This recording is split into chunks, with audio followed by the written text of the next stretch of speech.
নিশি যুগে আমার বাড়ি যাইও পরাণের বন্ধুরে, নিশি যুগে আমার বাড়ি যায়।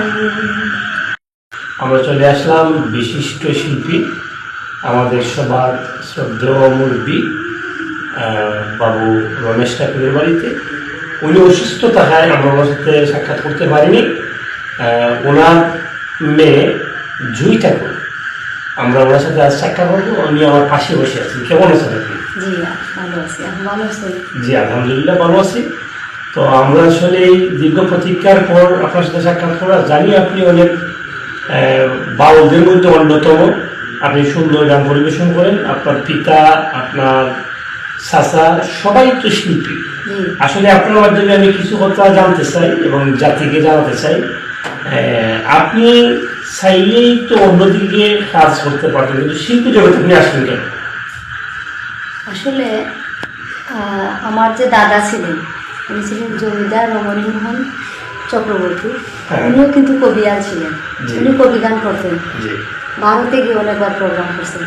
তারপর থেকে আসলে যে আমার বড় চাচা রুহি ঠাকুর, উনিও বাউল গানের সাথে সংযুক্ত, শাহাদুল করিমের প্রথম শিষ্য উনি। তারপরে আমার বাবা, এখন দেখা গেল যে জন্মের পর থেকেই আমরা শুধু গান দেখে আসতেছি, আর সেই থেকেই আমাদের গান গাওয়া শুরু। মানে গান গাইতে আমার খুব ভালো লাগে, আমার খুব ভালো লাগে। আমার মনে হয় যে সারা জীবনে গান গাইয়ে যাই। হ্যাঁ ঠিক আছে। আসলে আমাদের পূর্বপুরুষ যারা, তারাই তো গান প্রেমী। জি জি, আমাদের মানে বলতে পারে যেটা বাউল পরিবার। আমাদের বিভিন্ন সবাই গান জানে।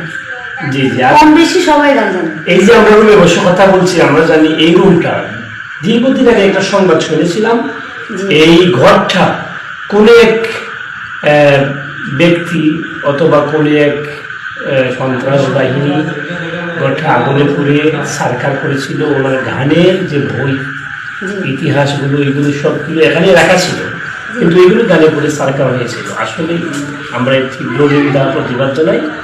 আর আজকেই এই ঘরের মধ্যে বসে আছি, এটা আপনারা আমার নতুন ঘরে হয়েছে ঘরটা।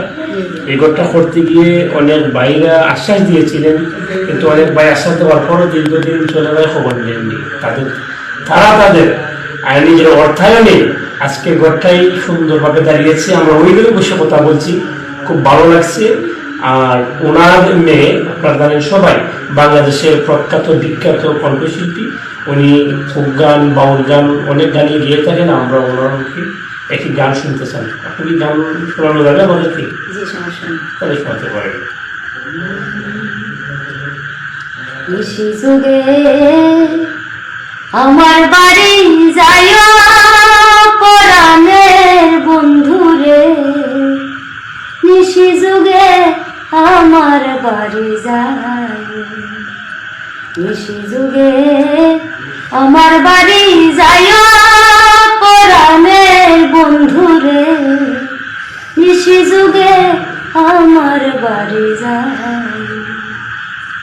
জ্বালাইয়া মোমের বাতি আমি জেগে রইলাম সারা রাতি,